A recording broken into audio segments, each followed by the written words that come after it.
Broadcasting from the KMF Collective Studio, it's time for the Keep Moving Forward podcast. Join us every week as we dive into the stories of remarkable current and former athletes that have transitioned into the real world. Now here's your host, Katie Galley. Hi everyone, and welcome to the 247th episode of the Keep Moving Forward podcast. I'm your host, Katie Galley. In the KMF Collective Studio with me today, I have VDC engineer with Gilbane Building Company and former collegiate water polo player, Grace Kennedy. How are you doing, Grace? Hey, Katie, I'm good. How are you doing? I am doing awesome. Thank you so much for stopping by and sharing your story with us today. Yeah, of course. Happy to be here. Well, Grace, I'm super excited to dive in. To kind of shed some light on your background a little bit, can you tell us where you grew up and how, if at all, was your childhood shaped by athletics? Yeah. Well, first off, thanks for having me on. Really appreciate it. And so I grew up in Bloomfield Township, Michigan, which, for reference, is about 30 minutes north of Detroit. And okay, how sports shape my childhood. Good one. I think I have played every sport imaginable, every sport in the book. And some of my first memories were me playing sports. I mean, I'm up in Michigan. My dad, he played college hockey. So I think I learned how to skate before I learned how to walk. And again, even the more common ones like basketball, volleyball, I guess flag football, even baseball. Yes, I played on a baseball team with boys when I was younger. There you go. To more obscure ones, I guess, and I don't want to offend at all, but like bowling, ping pong. I mean, yeah, every sport in the book I played. And when I got to high school, had to narrow it down because there were more strict seasons. So I played volleyball, basketball, and softball when I was in high school. And how that shaped me, oh my gosh, sports were my life. It also was my social life as well. My teammates were my friends and my family too. I was always at weekend tournaments. I mean, morning workouts. It's constantly surrounded by sports, and had that competitive mentality from day one, or at least as long as I can remember. Yeah, I love that. And I mean, it's they can play such an integral and really important life-shaping place in your life. And I mean, having the chance to play all manner of sports, no matter how obscure, that's cool that you got exposed to all these different, I guess, just these different arenas from such a young age. And so then Grace, getting into then your high school years, like you said, you had to start to focus in and choose sports, based upon the season. So did you play all three sports throughout high school, or did you decide that you wanted to maybe focus in on one specifically? Good question. So I played all three sports as a freshman in high school, and then had to narrow one down because the goal was to play in college. And I found that I was best at softball. I had the best, talent, just best at softball. So that is what I focused in on when I got older in my later high school years. But I actually got injured. I got 2 stress fractures in my back from overuse and overextension my junior year of high school, and my doctor said they were diagnosed too late, and I had to make some adjustments, and I couldn't play softball competitively anymore. Wow. Which, hearing that as a 16-year-old who has dedicated her entire life to sports, that was heartbreaking, and I thought my world ended. But my doctor basically said, hey, you can swim, you can try other things that are low stress on the back. And initially, swimming was the one sport I did not play competitively, and it's a whole different, environment, being in the water and feeling comfortable in an aquatic environment. So that scared me initially. I was like, oh no. One of the girls I was tutoring said that she played water polo. And that had the more team aspect to it. There was a ball involved, and had similar, I guess, plays and game structure as the other sports I've played before. So I was more drawn to water polo, and I tried out. It was a huge challenge, totally different arena for me, but I loved it, and then I kept playing in college. Wow.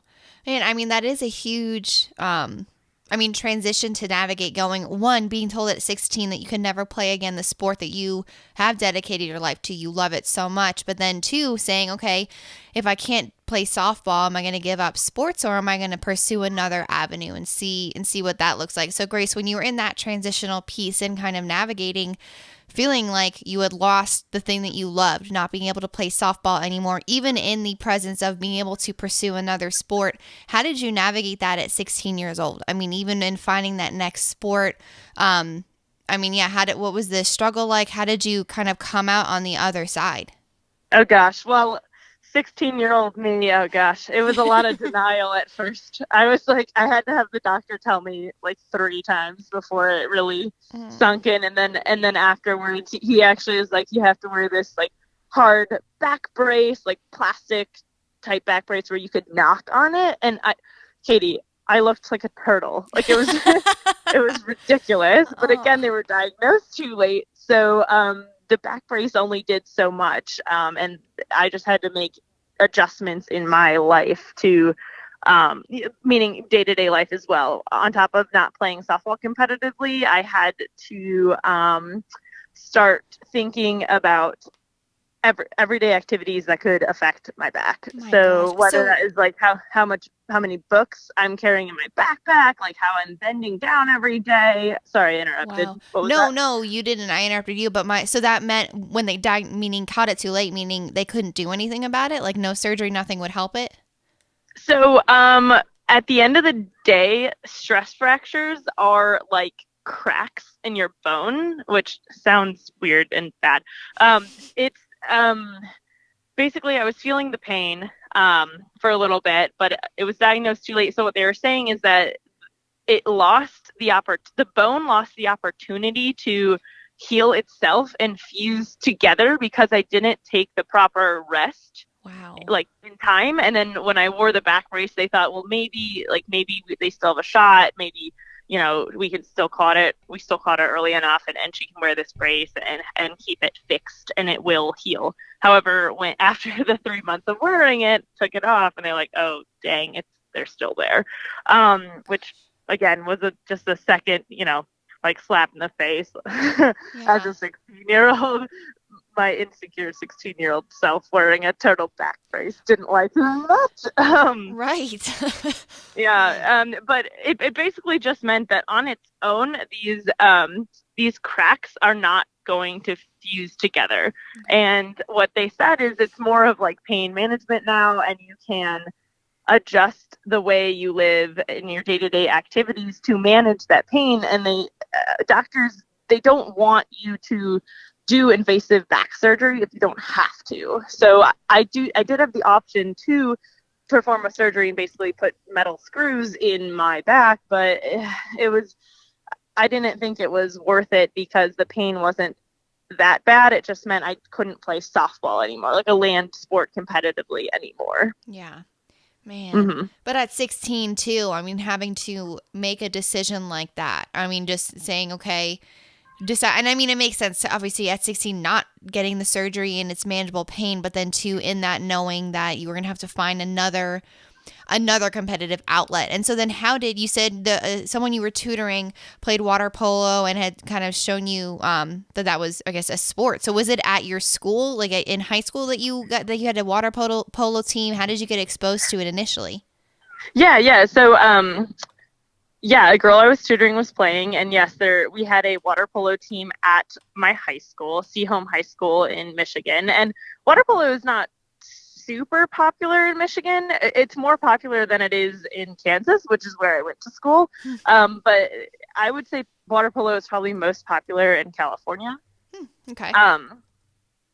So again, I had heard of it. I'd seen like maybe one game before I actually decided to play, but the girl I was tutoring, when she heard about my story and what had happened, she was the one that initially suggested it.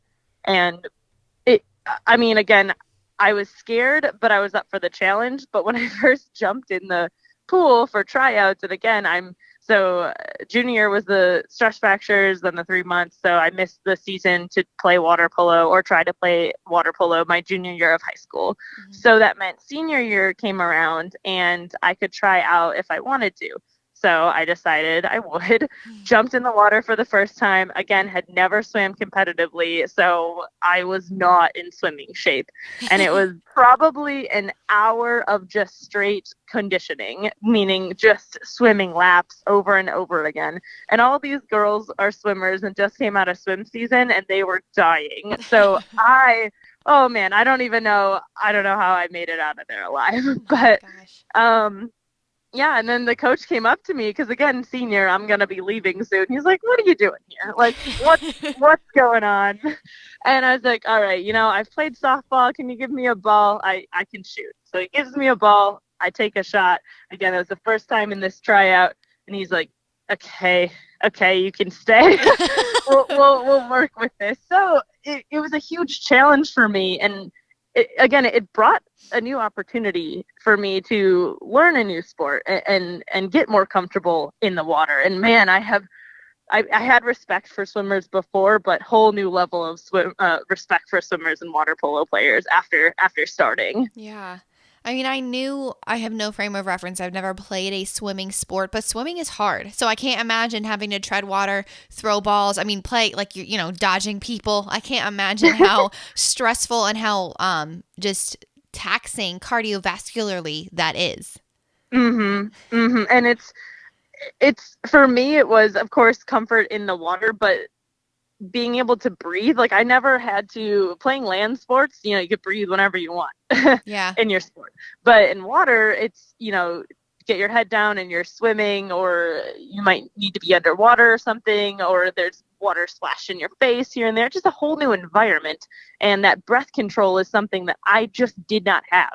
So, but I'm super, super grateful. Now, looking back, 16-year-old me wouldn't say the same, but 24-year-old me today is super grateful that did happen, because it opened my eyes to a sport, water polo, that I fell in love with. I love that. And I think it's a testament to being willing to walk through those doors of opportunity as they come, even when you have no idea what they are, what lies on the other side. It was just a competitive door of opportunity. So just saying, all right, let's see what happens. Exactly. Love it. So then Grace at that time saying, okay, I'm a senior. I'm going to take my hand at water polo and just, seeing how it went. Did you know at that time that you still wanted to try and continue to play a sport in college? And did you know that water polo was something that you wanted to try and take your hand at there? Or was it just really, okay, I have a senior year left of competing. I'm going to just play water polo and then see what happens with college? Well, so good question. I definitely knew I wanted to keep being competitive, and that's why when my only options were playing something in the water, I took I went right in for it. So when I went to college, I ended up going to University of Kansas for the architecture program, and when I went there, there was no water polo team, and water polo was unheard of over there. So actually, a group, I was like, this isn't possible. I need that competitiveness. I need that sport aspect in my college experience. So a couple guys actually and myself, we got together and we created the KU club water polo team. So it was a co-ed team initially because I couldn't find enough girls that wanted to play or that, were able to. And what's cool is, so going from the super competitive nature of sports that I played when I was younger, when I went to college, there was a new aspect of the sport life that I was learning, meaning basically I had to start a club from the ground up. And I was the first girl. There were other guys that helped as well. And the polo team wouldn't be here without them. So of course I want to give a shout out to the other original members of the KU water polo team.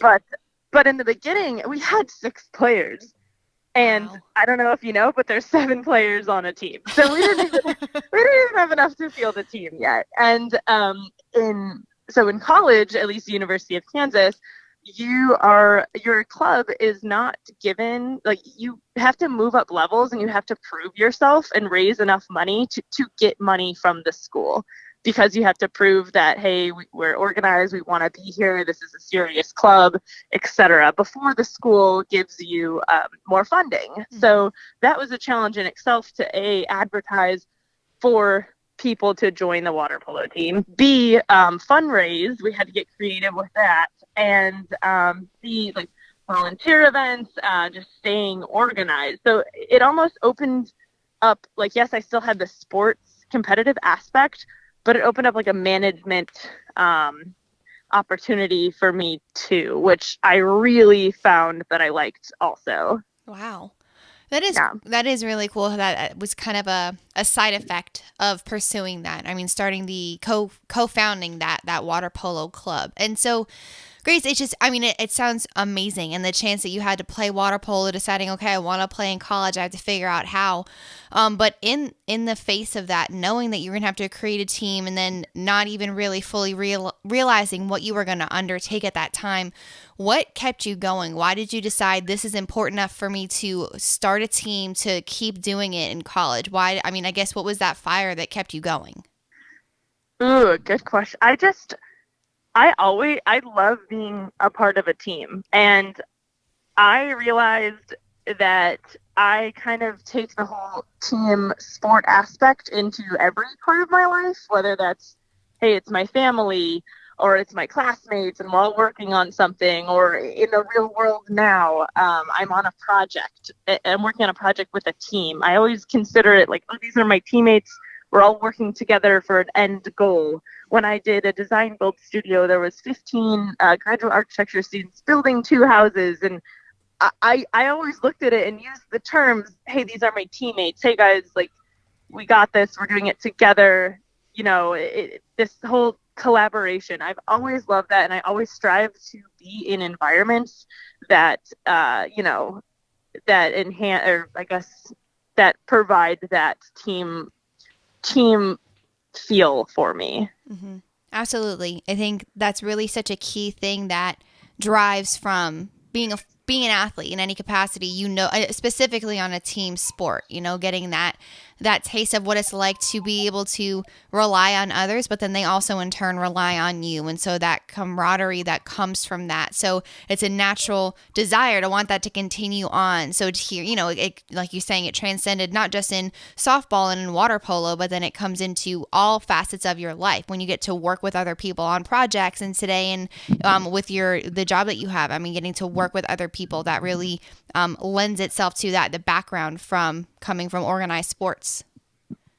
Yeah, definitely. And with that team aspect, it totally can transition from sports to real life, because you have all of these players that are involved and they're providing different strengths to this effort, whatever that may be. So in basketball, it's like, hey, maybe I'm not the tallest, but I'm the best guard that can, provide the most amount of assists. Or on a team, it's like, hey, maybe I'm not the best at presenting, but I'm really good at crunching these numbers and proving something. It's everybody bringing their strengths to the table. Mm-hmm. Absolutely. Finding what you can provide for the team, and then being able to fit that together in that cohesive unit. Definitely. So Grace, I mean, from there, deciding I'm going to start the water polo team, and I'm really coming together with those initially 5 other athletes. Throughout your time at KU, did you grow the program? Were you guys able to eventually field a whole team? Yeah. Yes, I'm happy to announce that when I left in 2014, we had about 40 members, which was, a huge increase. And I believe, I'm not sure about this year, I haven't checked in fully with COVID and everything, but I believe the goal was to we had enough girl members to start a women's team as well. Heck yeah, that's awesome. Yeah. Look at you. Look what I mean, seriously, that's incredible to think about what you started just a few years ago, right? I mean, being able to help develop that. And then for a young female water polo player too, like yourself, getting now to be able to have the opportunity to play on their own team. Well, yeah, thank you. I appreciate that, and it does mean a lot. I am proud to speak to the KU water polo team and be one of the original members. Heck yeah. Love that. And so, Grace, throughout your time there too, you said that initially you went to KU to pursue architecture in their architecture program. So alongside of that, obviously your love and drive to compete at the next level as an athlete. Why architecture? Did you already know at that time in your life you knew what you wanted to do? I guess after sports, maybe after your sport career had come to a conclusion? Well, so honestly, I have to give a lot of credit to my parents here because I was really focused on sports, and I was always driven towards creative things when it comes to school and education wise. And my parents were like, hey, you're good at math. You like creative things. What about architecture? So I took a couple of architecture electives and interior design electives in high school. And that is when I was like, oh, wait, I really like architecture. I really like this whole idea of planning out a building, programming a project, et cetera, et cetera. So that's when I looked into architecture schools and visited University of Kansas on top of other schools, but loved KU, and I just loved the atmosphere. I actually visited on a home men's basketball KU game, and not sure if you're familiar, but man, the atmosphere was electric over there. The whole town was supporting KU. Wow. Also, if you hear that in the background, sorry, that's some swans. I'm walking around the lake right now. Apologies. No apologies. They just want to be part of the interview too. It's great. It's not your turn. Kidding. But that is really, to be able to visit and then feel that electricity, knowing, okay, this is a school I want to go to. Even so, going from Michigan to Kansas, having that also, that navigating a transition of moving away from home. And so, navigating all of that. And so then when you initially did go to KU, deciding you wanted to pursue architecture, kind of having that, that side passion, that side desire, alongside with your pursuit of sports, how did you kind of, after, coming up on the end of school, looking forward, did you want to get a job in architecture? Did it start to take a different form as you continued years at KU? So I always thought I was going to be an architect during my so I took a 5-year master's program, which is an accelerated program. Wow. And through the first 4 years, I was for sure going to be an architect. However, my 5th year, I took a design build studio where 14 graduate architecture students and myself, we designed and built 2 houses. And we were a part of every single step of that process, from when we purchased the lot of land to when we poured the concrete to when we wired the houses, all the way to the end when we had our open house and they were sold. And from that experience, I realized how much could go wrong on site, and all of the I basically realized that the drawings that I was producing as an architect did not completely translate on site. And I found that I loved that problem solving aspect of it. And I wanted to help bridge that gap of those CD, so construction documents, and the actual final product physical building. So that's where I got into VDC, or I heard about VDC. Gilbane scooped me up. I absolutely have loved my experience since. It's just a constant problem-solving process, and I love it. Wow. Cannot complain. And so what is, what does VDC mean? Can you speak a little bit to that? And then specifically how, after that experience with those projects, building those houses, that transition of, okay, knowing what you wanted to do, being that bridger of gaps, and then leading you into Gilbane. How did that whole journey happen? Okay. Couple questions in that one, I think. The first one, I believe, was what is VDC? And that is virtual design and construction. And basically it's taking technology into the construction industry. And we're constantly asking, like what you said, we're bridging the gap of the construction documents and the actual physical final product of that project or building. And basically we're able to take the building and we problem solve digitally with a digital twin of the building or project. I keep saying building because I'm working on one currently, but it could be any project. Yeah. And basically, we blow up the building, zoom in 3D. We get to see like, oh, is this ductwork clashing with this plumbing pipe? Can we move it? Can we adjust so that these problems can be fixed digitally, ideally before the on-site installation? And again, this isn't foolproof. It's not 100%, but it's a constant process, and we're constantly technology is evolving all the time and so quickly. It's evolving exponentially at this point. It kind of scares me, but we're constantly using new tools and this new technology to try to ask the question, how can we make this more efficient? How can we make it better? How can we make it faster, safer, etc.? And that's what a VDC engineer does all the time is, hey, we kind of look at a project and we see what could go wrong, what is something that we could potentially help with or speed up, like whether it's prefabrication or whether it's, hey, there's a lot of site utilities and manholes in this site area, but we also need to dig underground and put in underground conduit and plumbing pipes, etc. So let's first model in 3D where the locations of these civil utilities are going to be before we dig it up and, burst a pipe or something. Yeah. Man, so there's obviously a lot that goes into it. And too, I mean, to your point, you said the ever-evolving landscape of technology, trying to stay ahead of that, because if you are the bridger of gaps between those construction documents and the final result, then, there's no way to really, I guess, anticipate fully how technology will shift and evolve, but to, make educated guesses in that forward-thinking, forward-looking capacity as a VDC engineer.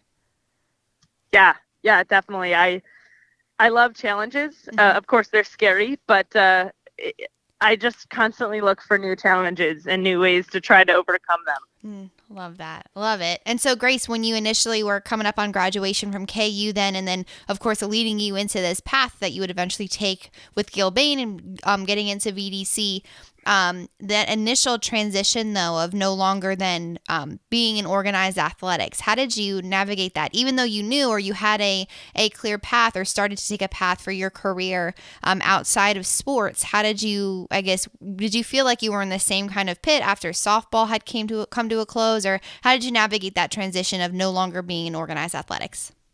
Well, good question again. Jeez, Katie, go you. So good point. So I realized that in the field that I'm in, I'm able to take a lot of the things that I've learned and loved and had a passion for in sports, and I am able to use it in the field that I'm currently working in, whether it's the organization part of it or the creativity of, hey, how do we grow a water polo program? Well, how do I grow my VDC department down here? Mine. It's not all mine. But how do I grow the Florida VDC department? Or, the whole managing aspect of growing a water polo program. I pull that into, and I'm managing the different trade contractors and modelers that I'm working with in a certain coordination effort, or whether, honestly, competitiveness as well. When I look at a schedule and I see, all right, we have 4 weeks to get this task done, I look at my modelers, I'm air quoting right now, and look at my team members. I'm like, all right, let's pull our sleeves up. Let's get working. I see that 4 weeks. Let's see if we can cut that down to 3.5. There you go. So I pull those. I pull the aspects in sports that I loved, and I see that I can use those and find those in the VDC, my career currently. Yeah. And you're right. I mean, there's such a direct correlation in whatever capacity you want it to be, from being an athlete into navigating that next piece. So bringing it into the job that you have, or what if you're, just navigating the day-to-day life of that, working with teammates. And so, Grace, when you did initially then get into the workforce and start to recognize those correlations between sport and working, and being on a team with Gilbane, did you initially, totally just see it immediately, like, oh wow, this is just like this when I built the water polo team, this is just like this instance when I played softball? Or was it kind of gradual over time, you recognize and you had like a kind of a light moment of, oh wow, it's similar to playing sports? It wasn't immediate, definitely gradual. And I think when I really realized those similarities and how those aspects were transitioning from sports to the workforce was when I was talking to some of my family members, and they were surprised that I wasn't playing sports as often as I used to. I mean, part of that's COVID, and part of that's just because I'm busy with work. And they're like, wow, like, how you doing? Are you okay? It's the first time ever you're not, you don't have practice like 30 times a day. And I was sitting there, and I actually had to question myself, like, wow, this is the first time I'm not, constantly doing sports or participating in sports. But then I thought about it. I'm like, but I am still getting that competitiveness and that organization and team collaboration, all of those aspects. I'm still getting that day to day in work. So that's really when other people were checking in on me, like, how you doing without a sport? That's when I realized, oh, wait, what I really loved is the things that sports brought me and provided me. Wow. That's really, to be able to reflect on that and realize, having that called out because people were just genuinely curious. Are you okay? It is a really difficult transition to navigate when your sport comes to a close, but to have that realization of, no, then okay. Of course, loved playing sports, but it really was more so that team-oriented aspect. It was the things that it brought you versus the actual sport itself. Definitely. Yep. Love that. I love that. So Grace, then having that realization, really diving all in VDC with Gilbane, what's on the horizon for you? What's coming up next? Well, I am currently studying for the AREs, which are the architecture license exams. There are 6 of them. I'm also logging my hours for that licensure. So hopefully, wow. It is a long, lengthy process, because even though I have my master's in architecture, it doesn't mean I'm a licensed architect. Have to get those hours, pass those exams, etc. So I'm hoping in the next couple of years, I will be a licensed architect. That's the goal. Wow. So what does that mean versus as a VDC engineer into this licensure? What does that allow you that you are, I guess, are not allowed to do now? So couple things. First off, as a VDC engineer, I work for Gilbane, which is a general contractor, and we work with architects, with owners to, at the end of the day, produce a building or a project. And basically what it means is when I have this architecture license, it means that I'm able to discuss with the architects and understand their side of things as well. So when we're partnering, if we're working together, I can help collaborate with them. Like I can be brought on earlier in the design phase, or maybe even the schematic phase of a project. It's more of just increasing that relationship and upping my credentials, so that when I do talk to something, I will know the codes, I will know more legal I guess codes is the big thing, but yeah. Man, I love it. So constantly in pursuit of bettering yourself, setting those goals, progress. That sounds like a sport to me. Yep, you're right. Always goal setting. I love it. And that's great. So you said is it a couple year process what you're in right now? It varies. It depends on, so if I was in an architecture firm, it would be, I would probably be gaining my AXP hours more quickly. But because I'm not always partaking in a design focused task, so I cannot log them as quickly. And then as for the exams, I need to take 6. Just started studying a bit ago, so it just depends on how quickly I can get those exams done. Sometimes it takes people a year, sometimes it takes people 5. Totally depends on the person. So yeah, I'll keep you updated. Yes, please do. And when you, of course, throughout the progress, we can bring you back on, talk about how it's going, how it relates to sports, all of it. Definitely, I'm in. Yeah. Well, Grace, I mean, clearly you've led honestly such an incredible life. I mean, with everything you've accomplished, and then this innate drive to, 1, want to always be better, but 2, to solve problems, to, when you see something in front of you, wanting to solve it in whatever way that looks like. If it's starting a water polo team where water polo does not exist, or being instrumental in the team, deciding that with architecture, wanting to dive in and get into problem solving specifically in that industry. But looking forward, Grace, knowing, of course, you have these next set of goals that you want to achieve, and that, of course, you will achieve all of them. I just have one final question that I ask all of my interviewees. What do you want to be remembered for? Ooh, okay. What do I want to be remembered for? So, I assume this isn't like legacy. I'm a little too young for that, frankly. But I would say when it comes to in the workforce or in sports, I want to be that person that somebody remembers and wants to be on their team. They're like, hey, this girl, like, she empowered me to do my best. Like, she was an asset to this team. That is what I want to be, the best team member I can be. And I want people to remember that when working with me or competing with me. Thank you all for tuning in. I hope you enjoyed today's episode. To learn more about our guest, check out the show notes at keepmovingforward.us. While you're there, go ahead and subscribe to our newsletter to stay up to date on all things coming out of the KMF Collective Studio. Always remember, you can beat the odds and go the distance if only you keep moving forward.